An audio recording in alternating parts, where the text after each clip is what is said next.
दोस्तों इस वीडियो में हम आप लोगों के बहुत सारे कमेंट का रिप्लाई देने वाले हैं, तो चलिए इस वीडियो को हम कंटिन्यू करते हैं। यहाँ पर आप लोगों को आज का पहला कमेंट नजर आ रहा होगा, जिसमें आप में से किसी भाई ने पूछा है कि अगर कोई आदमी कतर से छुट्टी में घर आता है और छुट्टी से ज़्यादा वो घर में रुक जाता है तो क्या उसकी कंपनी वाले उसके कतर आईडी को कैंसिल कर सकते हैं या ये कि नहीं।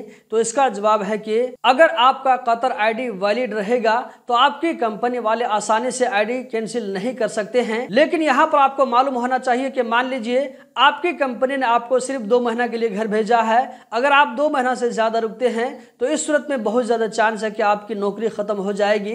तो ऐसी गलती न करें, जितने दिनों की छुट्टी आपको मिलती है उतने दिनों जो है घर में रह करके आप वापस कतर चले जाएं, ये आपके लिए ज्यादा बेहतर रहेगा। अगला कमेंट यहाँ पर आप लोगों को नजर आ रहा होगा, जिसमें आप में से किसी भाई ने कहा है कि कतर में एक कंपनी है जिसका नाम डिकोटेक कंपनी बताया जा रहा है। इसमें बताया जा रहा है कि वर्करों को 8 महीना से सैलरी नहीं मिली है, खाने में बहुत ज्यादा दिक्कत हो रही है। कतर गवर्नमेंट ऐसी कंपनियों के खिलाफ में एक्शन क्यों नहीं लेती है। तो आप में से जो लोग डिकोटेक कंपनी में काम करते हैं तो कमेंट बॉक्स में जरूर बताएं कि इस भाई ने जो कुछ कमेंट में बताया है इसमें कितनी सच्चाई है। अगर डिकोटेक कंपनी वाले सैलरी नहीं देते हैं, खाने में प्रॉब्लम हो रहा है, तो आप इस चीज को लेबर मिनिस्ट्री में जाकर कंप्लेन कर सकते हैं। उम्मीद है कि आपकी बात जरूर सुनी जाएगी। अगला कमेंट यहाँ पर आप लोगों को नजर आ रहा होगा, आप में से किसी भाई ने पूछा है कि भाई इंडिया वीजा के बारे में बताओ, क्यों रिजेक्ट हो जाता है। तो इसका जवाब है कि इंडियन लोगों का वीजा इशू हो रहा है। अभी मैंने 3-4 दिनों पहले आप लोगों के साथ में एक वीडियो शेयर किया था, जॉब वाली वीडियो के आखिर में आप लोगों को बताया था कि 4 इंडियन भाइयों का वीजा इशू हुआ, लेकिन मैन पावर में पैसा न देने की वजह से उसका वीजा कैंसिल हो गया। तो दोस्तों इससे साबित होता है कि इंडियन लोगों का वीजा इशू हो रहा है। हम बढ़ते हैं अगले कमेंट की जानिब। यहाँ पर आप लोगों को नजर आ रहा होगा, इस भाई का पूछना यह है कि सेफ्टी ऑफिसर से अकाउंटेंट में अपना जो है जॉब कैटेगरी चेंज करवा सकते हैं या ये कि नहीं।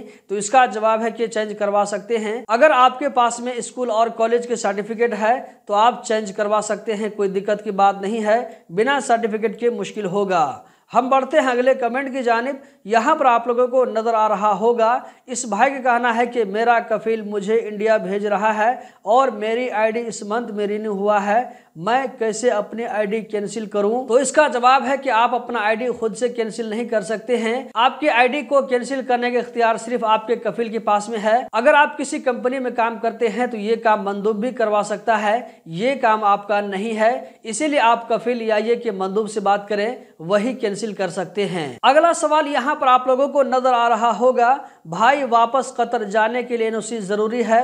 तो इसका जवाब है कि अगर आप कतर में हाउस ड्राइवर के तौर पर काम कर रहे थे, यानी कि हाउस वर्कर के तौर पर काम कर रहे थे, तो आपको 2 साल से पहले कतर जाने के लिए एनओसी चाहिए। अगर आप किसी कंपनी में काम कर रहे थे, अपना कतर आईडी कैंसिल करवा करके आए हैं, तो इस सूरत में आपको दोबारा जाने के लिए एनओसी की जरूरत नहीं पड़ेगी। हम बढ़ते हैं अगले कमेंट की जानिब। यहाँ पर आप लोगों को नजर आ रहा होगा, ये कमेंट जो है मेरी वीडियो के नीचे में कई जगह किया गया है, जिसमें कहा जा रहा है कि क्यूबेक कंपनी की जो रोटी आती है जिसको आप लोग खुबूस बोलते हैं, तो इसके बारे में कहा जा रहा है कि रोटी का साइज छोटा कर दिया गया है और पतला भी कर दिया गया है, जिससे आम लेबर को बहुत परेशानी हो रही है। दोस्तों इसके बारे में क्या हकीकत है, आप लोग कमेंट बॉक्स में जरूर बताएं। क्या इस भाई ने जो कुछ कहा है कि क्यूबेक कंपनी की जो रोटी मिलती है उसका साइज छोटा हो गया और पतला हो गया है? अगर ऐसी बात है तो आप जाकर के बलदिया में कंप्लेन कर सकते हैं। उम्मीद है कि बलदिया वाले इसके बारे में जरूर एक्शन लेंगे। कंप्लेन करने में आप जितना डिले करेंगे, बलदिया वाले की तरफ से एक्शन लेने में भी उतना ज्यादा लेट होगा। अगला कमेंट यहाँ पर आप लोगों को नजर आ रहा होगा, आप में से कोई भाई ये पूछते हुए नजर आ रहे हैं कि प्राइवेट कंपनी से गवर्नमेंट कंपनी की तरफ चेंज का क्या प्रोसेस है। इसके पास में एनओसी और कंप्यूटर कार्ड नहीं है, तो हो सकता है या ये कि नहीं। यहाँ पर मैं इस भाई को बताता चलूं कि प्राइवेट कंपनी से गवर्नमेंट कंपनी में चेंज करने के लिए अक्सर बेशतर गवर्नमेंट कंपनी वाले आपसे एनओसी मांगते हैं, कंप्यूटर कार्ड मांगते हैं। अगरचे आजकल ऑनलाइन अप्लाई करने के लिए आपको पुराने कंपनी की तरफ से एनओसी की जरूरत नहीं है, आप बिना एनओसी के भी अप्लाई कर सकते हैं और बहुत ज्यादा चांस रहता है कि आपको अप्रूवल भी मिल जाए। लेकिन जहां तक गवर्नमेंट कंपनी की बात है तो गवर्नमेंट कंपनी में जाने के लिए आपको एनओसी चाहिए। अक्सर और बेशतर एनओसी मांगा जाता है, तो आप सोच समझ करके अप्लाई करें। अगर आपको आसानी से एनओसी मिल रहा है तो ठीक है, वरना बिना एनओसी के आपको अप्लाई करना चाहिए या ये कि नहीं, आप इसके बारे में खुद सोच सकते हैं, क्योंकि गवर्नमेंट कंपनी वाले अक्सर बेशतर आपसे एनओसी पूछेंगे। अगला सवाल यहाँ पर आप लोगों को नजर आ रहा होगा, आप में से किसी भाई ने पूछा है कि इस भाई को कतर आए हुए 5 महीना हो चुका है, लेकिन इस बीच में मुदीर ने इसको काम पर नहीं लगाया और ये भाई वैसे ही बैठे हुए हैं। मुदीर ने इसको कहा है कि तुम्हारी सैलरी स्टार्ट है, लेकिन इस भाई को अभी तक कोई सैलरी नहीं मिली है। तो इस भाई को क्या करना चाहिए? मैं इस भाई को कहना चाहूंगा कि कतर का रूल यह है कि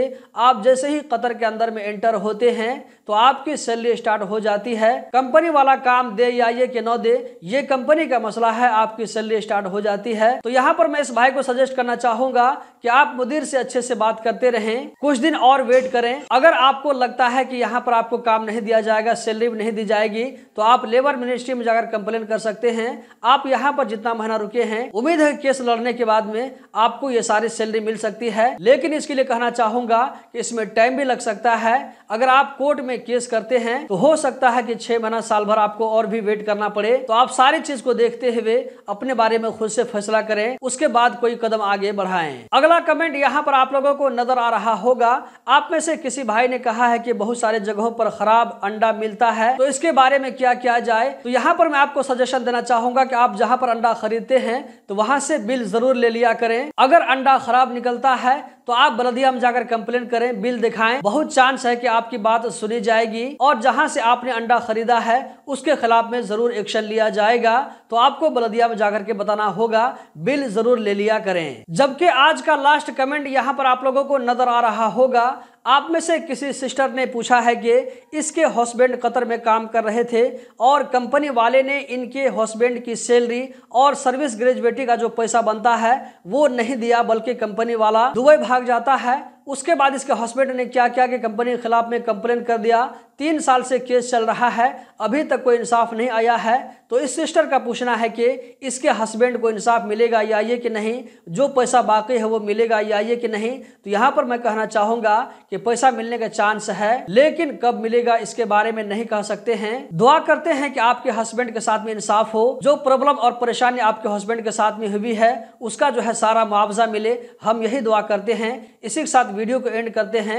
दोस्तों वीडियो को लाइक करके आगे जरूर शेयर करें। बहुत बहुत शुक्रिया।